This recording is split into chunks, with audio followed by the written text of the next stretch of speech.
Oi, pessoal. Sejam bem-vindos à nossa disciplina de Geografia.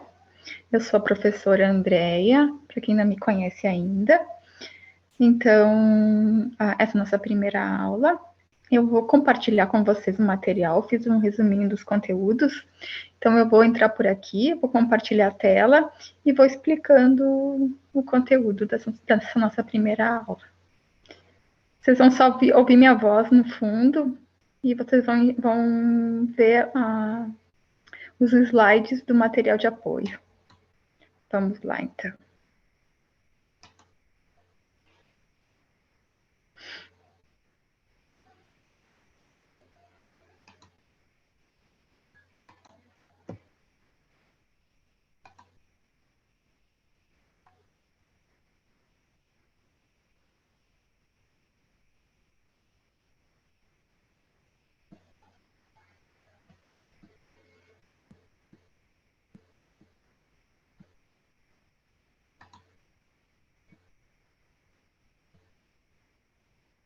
Então, aqui está o nosso material de apoio. Então, vamos lá para a nossa primeira aula. Vamos começar com migrações. O que são migrações? Então, o termo migrações corresponde à modalidade espacial da população, ou seja, é o ato de trocar de país, de região, de estado ou até de domicílio.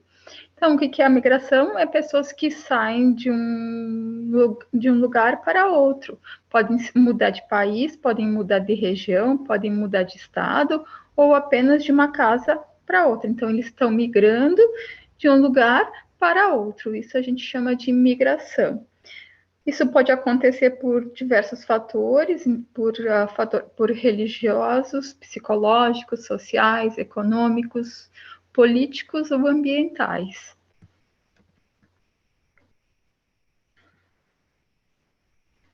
Vamos lá, então, as migrações externas. Então, migrações externas é quando acontecem pessoas que migram de um país para outro. Então, eles estão saindo daquele país e estão entrando em outro país. Então, corresponde a todo o fluxo populacional que se desloca, por exemplo, aqui no caso do Brasil, que se desloca do Brasil ou de outras nações em direção a diversos países, especialmente os desenvolvidos.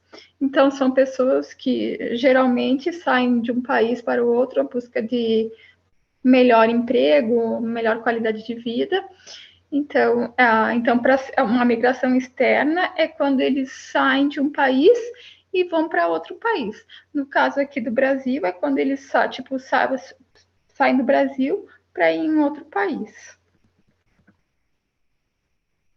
Então, a cada ano, muitos brasileiros saem do país em direção às áreas de atração, na esperança de encontrar novas oportunidades e perspectivas para alcançar uma melhor qualidade de vida.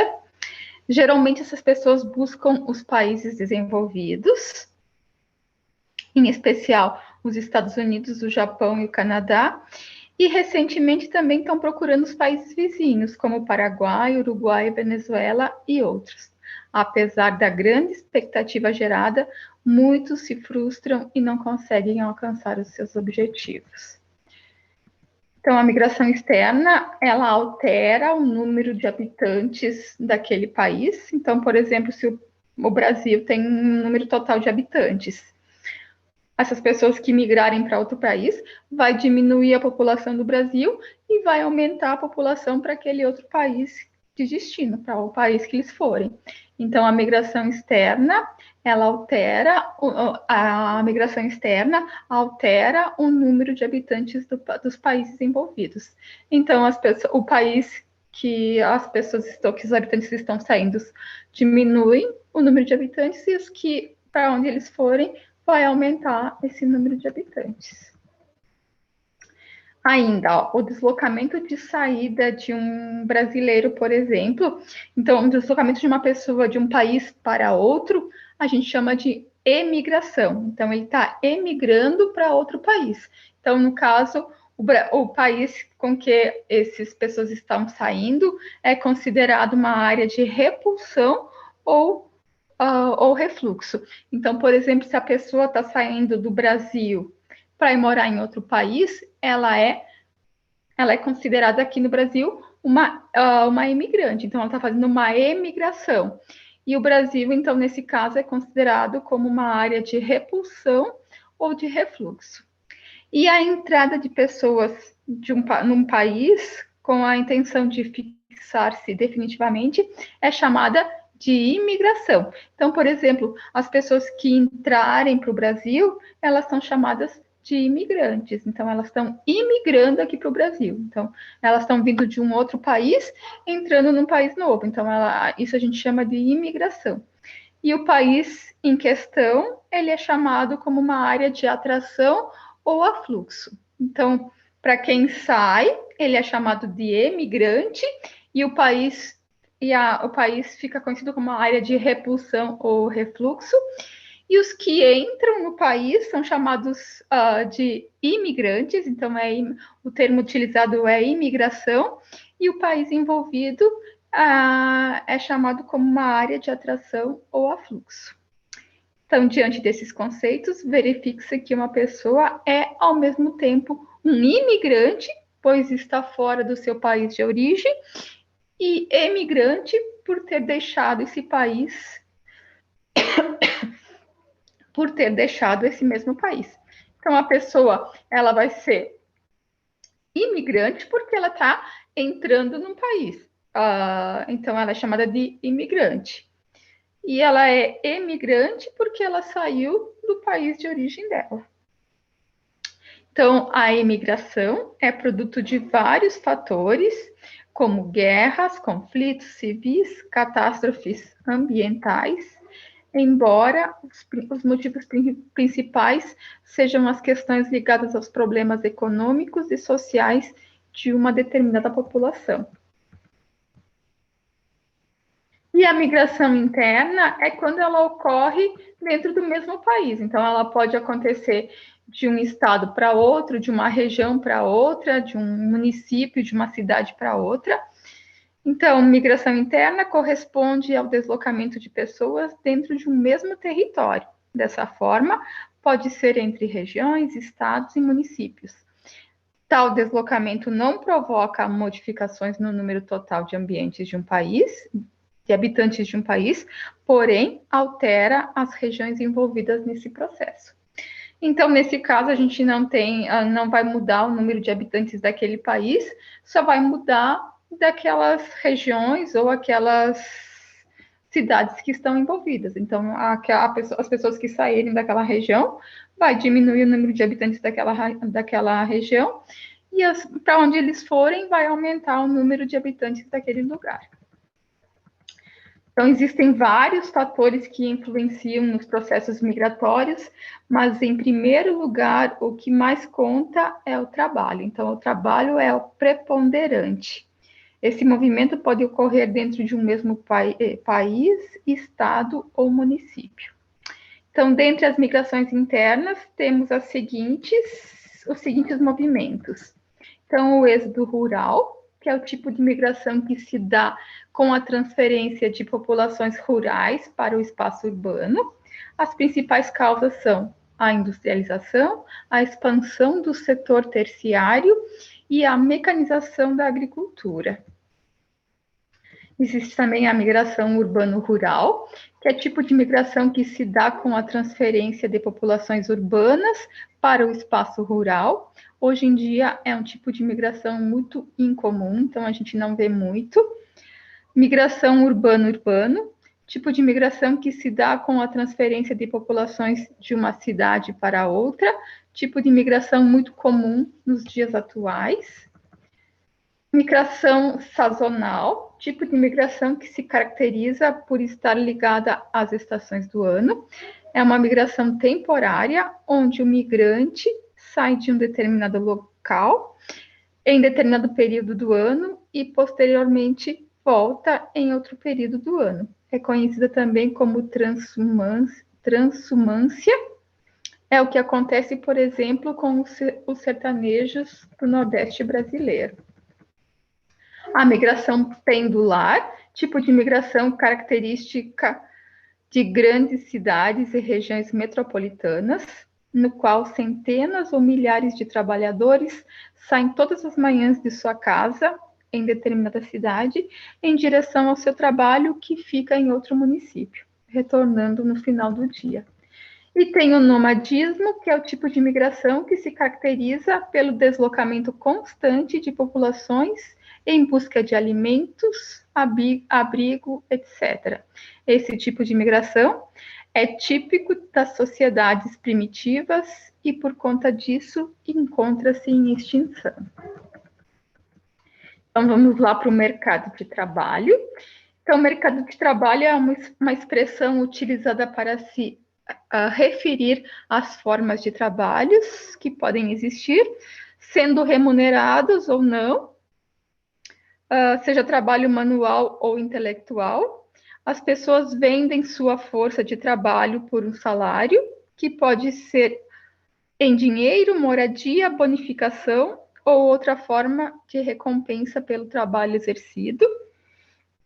Dentro do mercado de trabalho, existem diferentes relações, como a oferta e a demanda, que se caracteriza na parcela de trabalho oferecido, ou seja, a quantidade de vagas de emprego, e a parcela de trabalhadores disponíveis para vender sua força de trabalho para essas vagas, o que muitas vezes é maior. Por isso que a gente vê tanto desemprego, né? Então, o mercado do trabalho é dividido em 3 setores, que é o setor primário, o setor secundário e o setor terciário. Então, o setor primário é onde estão as relações de trabalhos que lidam diretamente com a matéria-prima, como a agricultura, a pecuária e a extração mineral e vegetal. O setor secundário, onde estão as relações de trabalho que lidam com a modificação da matéria-prima, construindo objetos utilizáveis, como as indústrias e a construção civil. Então, no setor secundário, a gente é usado a matéria-prima do setor primário e ela é transformada para construir os utensílios, objetos que a gente precisa, utilizáveis. E o setor terciário é onde estão as relações de trabalho interpessoais, ou seja, que há correspondência entre as pessoas. Então, a prestação de serviços, como o ramo de vendas, bancos, hospitais, escolas, ou seja, quando a forma de trabalho lida com pessoas e não com objetos, como principal foco de trabalho. É esse setor que se encontram principalmente a força de trabalho intelectual. Então, no setor terciário, é mais uma relação entre pessoas do que entre pessoas e objetos. Então, há uma inter-relação entre as relações de trabalho, ou seja, a matéria-prima que é extraída no setor primário é modificada e transformada em um objeto no setor secundário e, posteriormente, ela é comercializada no setor terciário. Então, os três setores estão ligados de um jeito. Então, os trabalhadores são classificados como população economicamente ativa e se distribuem por esses 3 setores que a gente viu, trabalhistas. E classificam a economia de um país a partir do setor que possui o maior número de trabalhadores. Por exemplo, os países mais desenvolvidos economicamente, então os países mais ricos, têm uma tendência a possuírem a maior parte de sua população economicamente ativa no setor terciário. Já os países com baixo desenvolvimento econômico, que são os países subdesenvolvidos, possuem a maior parte de sua população economicamente ativa no setor primário. E os países em desenvolvimento econômico, que são os países emergentes, no caso o Brasil, possuem a maior parcela de sua população economicamente ativa no setor secundário, ou seja, há uma transição dos setores em relação à economia do país. Então, no mercado de trabalho, existem 2 classificações de trabalho. Então, o trabalho formal e o trabalho informal. Então, trabalho formal é onde há registro de carteira de trabalho, então, onde tem carteira assinada. Existem, então, contribuições à Previdência Social, legalidades trabalhistas, e tem também o trabalho informal, que não há registros, então não tem carteira assinada, não há pagamento de contribuição previdenciária e tem crescido muito nos últimos tempos. O crescimento do trabalho informal tem prejudicado a previdência social pública, porque não vai dinheiro para o governo, pois não há entrada das contribuições para que haja o pagamento das aposentadorias, criando um déficit econômico nas contas do governo. Um dos principais fatores que levam ao aumento significativo do trabalho informal são as crises econômicas, que implicam muitas vezes no trabalho autônomo da população. O desemprego é outra característica do mercado de trabalho. Quando a quantidade de vagas oferecidas é menor que o número de pessoas para exercerem o trabalho, o mesmo pode ocorrer de outras formas, como o desemprego conjuntural e o desemprego estrutural. Então, o desemprego conjuntural, ele é associado às crises econômicas, onde há baixo crescimento econômico, tendo quedas na produção, nas vendas, ou até mesmo devido a problemas naturais como secas e geadas, interferindo na produção do setor primário, causando demissões da população que trabalha nesses ramos. E a outra forma é a forma de desemprego estrutural, ou também chamada de tecnológica, que ocorre em consequência da substituição da mão de obra por máquinas, a entrada de robôs, tratores, computadores. São fatores que causam a dispensa de trabalhadores que são substituídos por máquinas, que não necessitam de remuneração econômica para a sua produção. Então, a estrutural aqui está ligada com os avanços tecnológicos. Então, com os avanços na tecnologia, muita mão de obra é substituída por maquinários, por máquinas, por robôs. Então, o mercado de trabalho passou por evoluções, principalmente no que diz à entrada das tecnologias, extinguindo algumas profissões, causando o desemprego estrutural.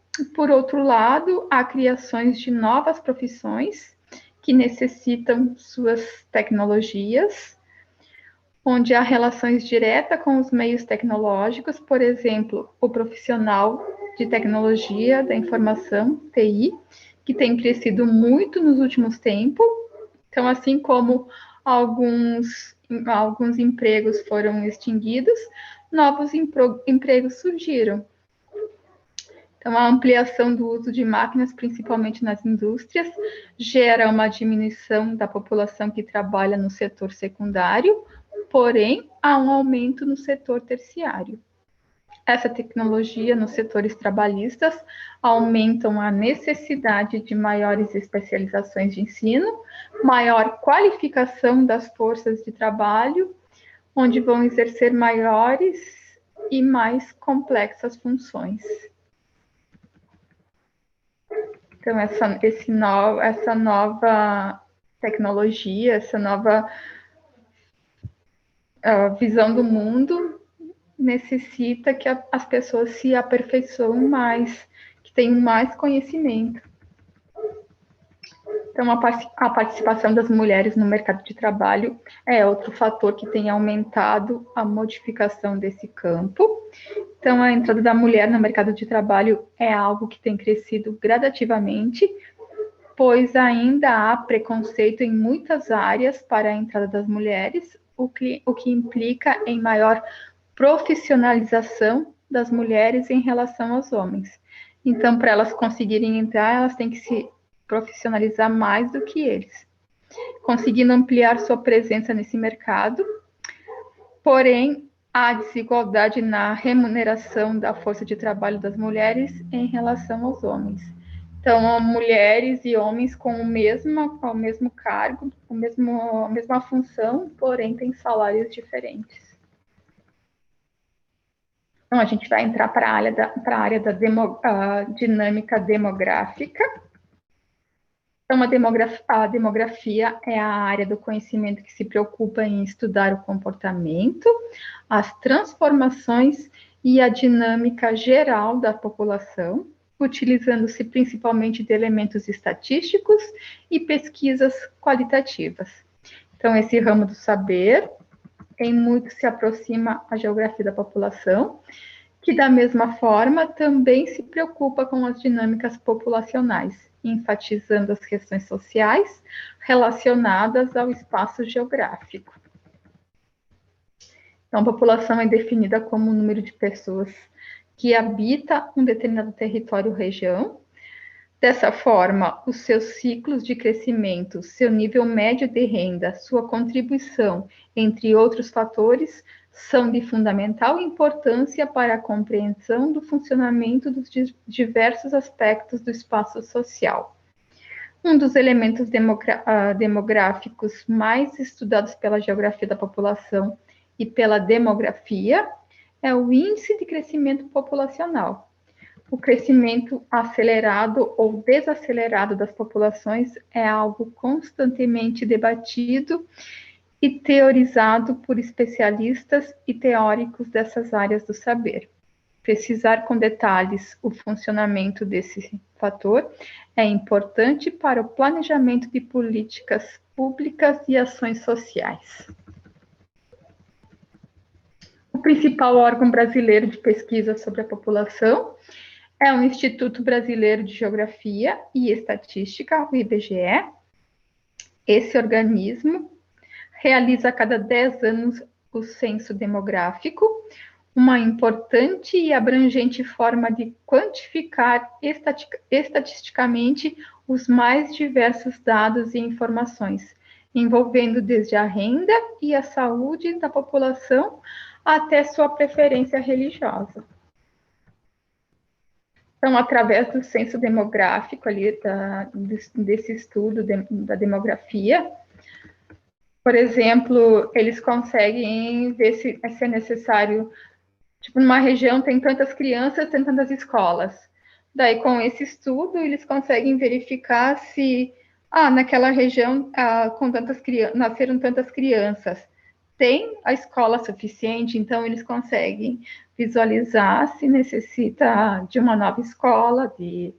Então, eles conseguem identificar o que precisa, o que está faltando naquela região. É para isso que serve a demografia brasileira. O estudo da demografia. Então, a gente tem aqui um mapa da demografia brasileira. Então, São Paulo é o estado mais populoso do Brasil, com 41,2 milhões de habitantes. Depois dele vem Minas Gerais, com 19,5 milhões de habitantes. Esses dados mostram que a região brasileira com maior concentração populacional é o Sudeste. Enquanto isso, o estado brasileiro que tem a população mais pequena é Roraima, com 451,2 mil habitantes. A geografia do Brasil. Então, a geografia do Brasil compreende aspectos como a área, clima, hidrografia, relevo, vegetação, entre outros. Então, o Brasil, localizado na América do Sul, sua extensão é de mais de 8,5 milhões de quilômetros quadrados de extensão, o que faz dele o quinto maior país do mundo.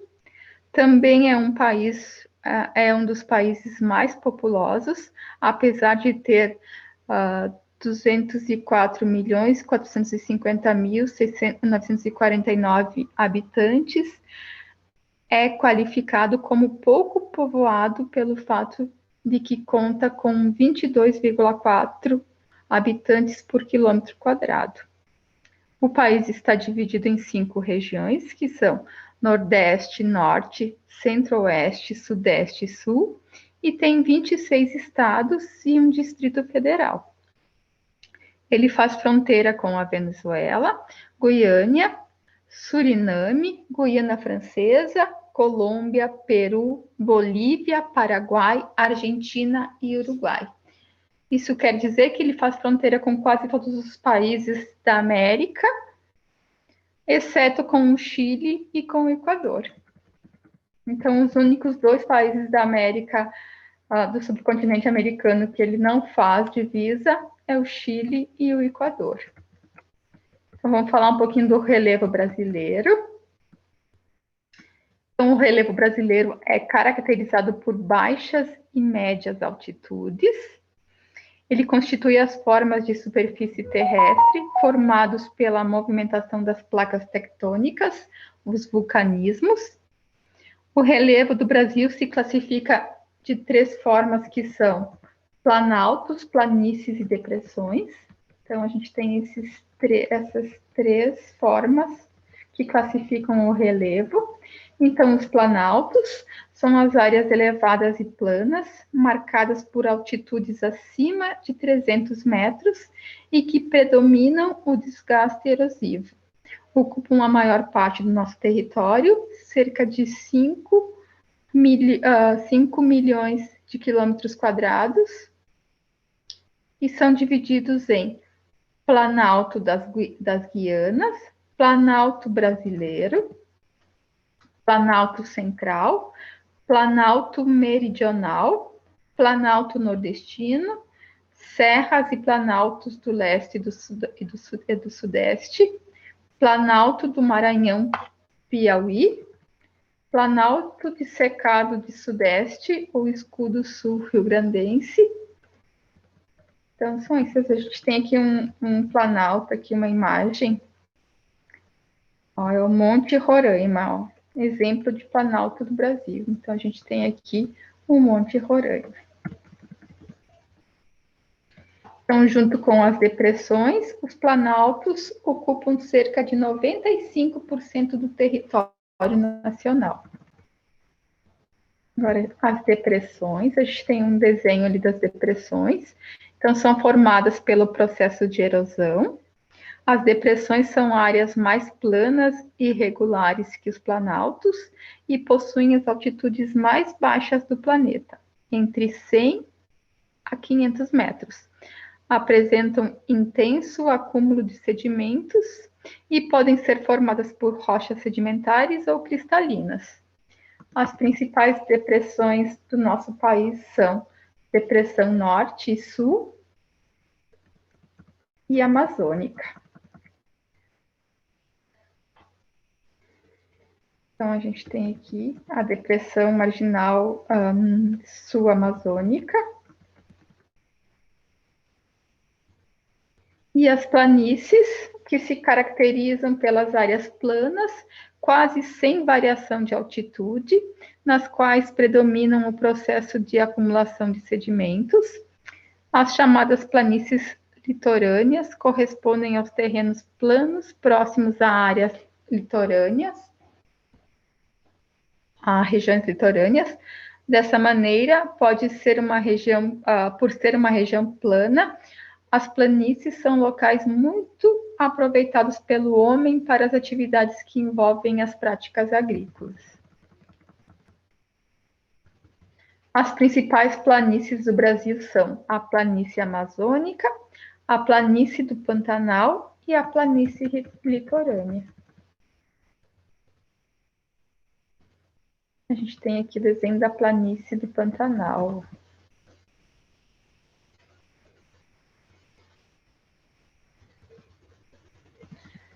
A hidrografia brasileira. Então, a gente tem um mapa ali da hidrografia. Então, a hidrografia do Brasil reúne um dos mais extensos e diversificados recursos híbridos do planeta. Possui 15% do total da água doce existente em todo o mundo. No Brasil, as águas estão distribuídas em 12 regiões hidrográficas, onde foram agrupadas por bacias com rios de grande vazão e microbacias no litoral brasileiro, formadas por rios com pequena extensão e vazão. Ao todo, o Brasil tem 12 regiões hidrográficas, dentre as quais a Bacia Amazônica, a maior de todas. São elas, então, a região hidrográfica amazônica, região hidrográfica Tocantins-Araguaia, região hidrográfica do Paraná, região hidrográfica de São Francisco, região hidrográfica do Paraguai, região hidrográfica do Uruguai, região hidrográfica Atlântico-Nordeste Ocidental, região hidrográfica Atlântico-Nordeste Oriental, região hidrográfica do Parnaíba, região hidrográfica Atlântico-Leste, região hidrográfica Atlântico-Sudeste e região hidrográfica Atlântico-Sul. O clima brasileiro.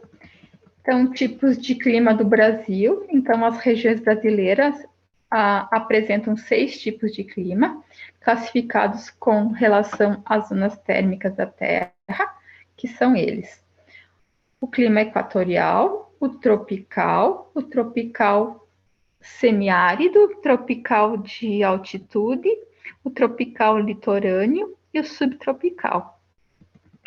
Na maior parte do país, o clima é quente, o que decorre de sua localização, que fica entre a linha do Equador e o Trópico de Capricórnio.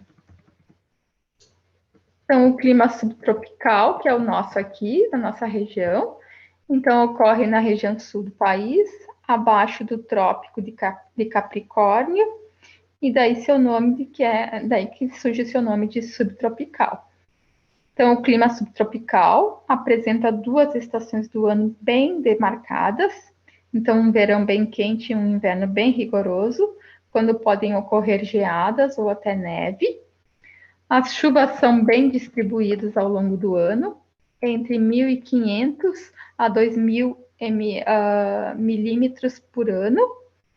As temperaturas médias anuais quase sempre ficam abaixo de 18 graus Celsius, com amplitudes térmicas entre 9 e 13 graus Celsius.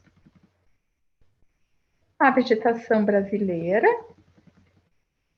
Então, a vegetação do Brasil compreende as diversas manifestações de formações vegetais existentes no país e que surgem conforme o tipo de clima e de relevo, divididos em grupos florestal e campestre.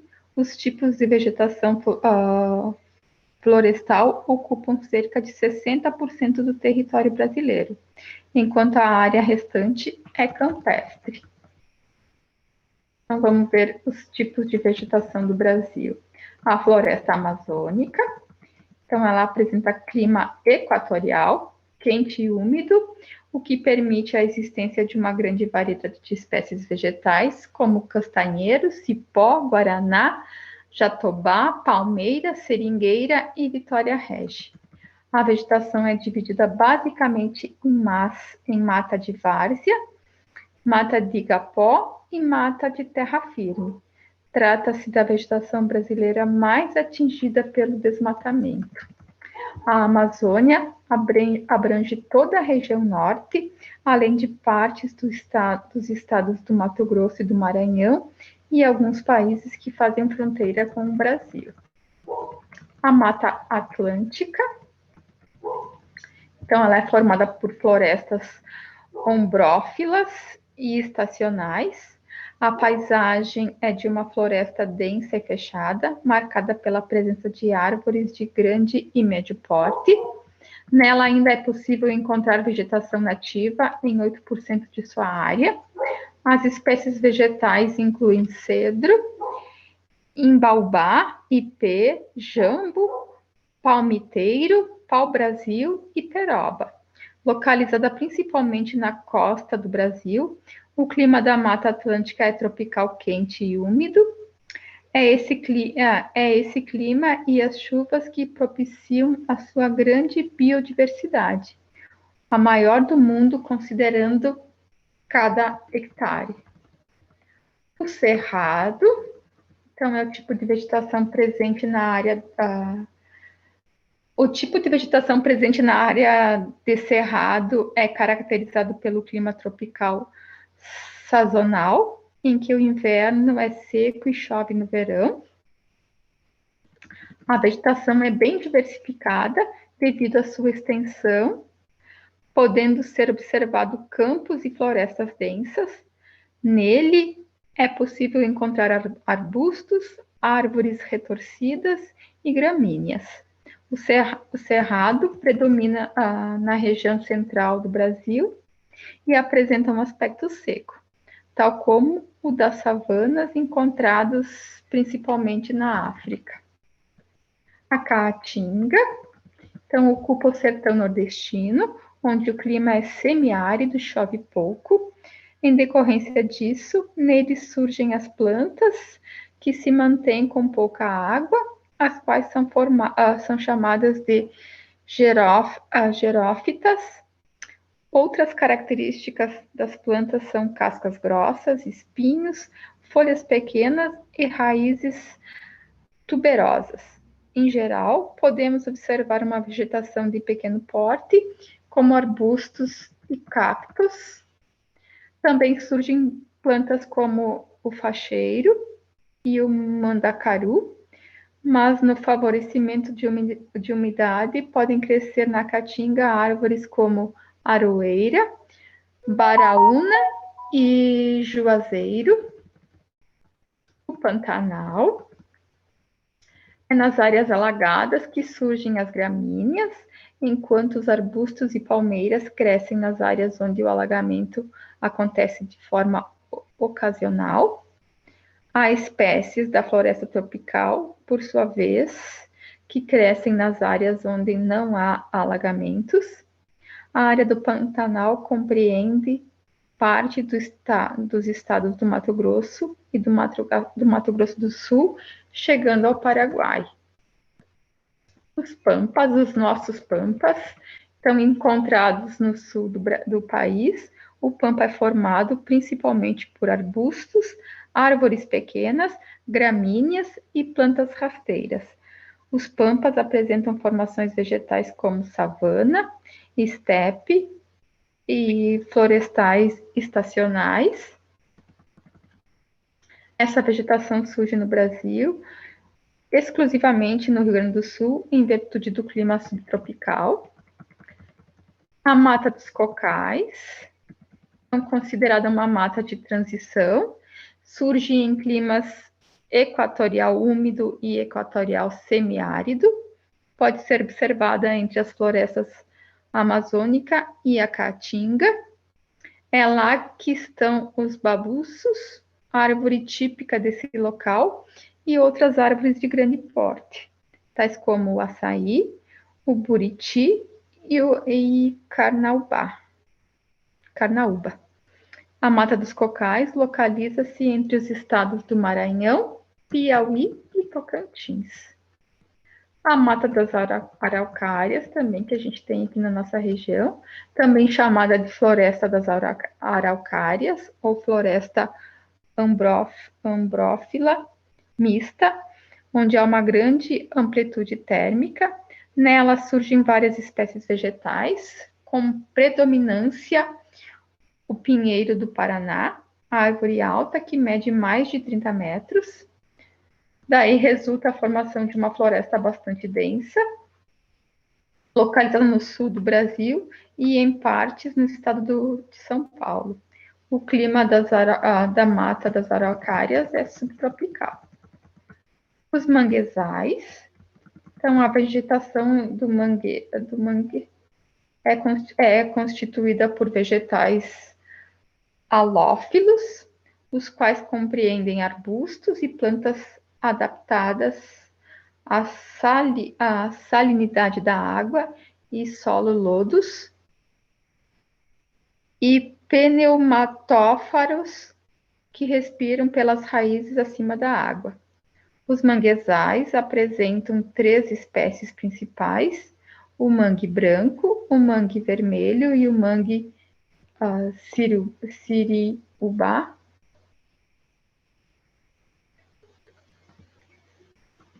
siriúba. Trata-se de um tipo de vegetação litorânea que surge em regiões alagadiças e onde o clima é tropical e subtropical. Então, esse foi o conteúdo da nossa primeira aula.